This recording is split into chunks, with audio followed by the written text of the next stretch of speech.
Muraho banyarwanda banyarwandakazi, turi mu gihe cyo kwibuka abacu bazize jenoside yakorewe abatutsi 1994, insubiramwaka inshuro ya 31, kubaha abazize uko bavutse, dushyigikira amahoro n'ubumwe, duharanira ko bitazongera ukundi, kwibuka ku nshuro ya 31, twibuke, twiyunge, twubake.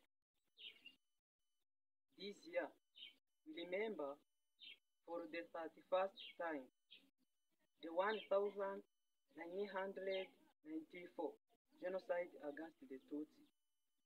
We honor those who were killed simply because of who they were. We stand for peace and unity.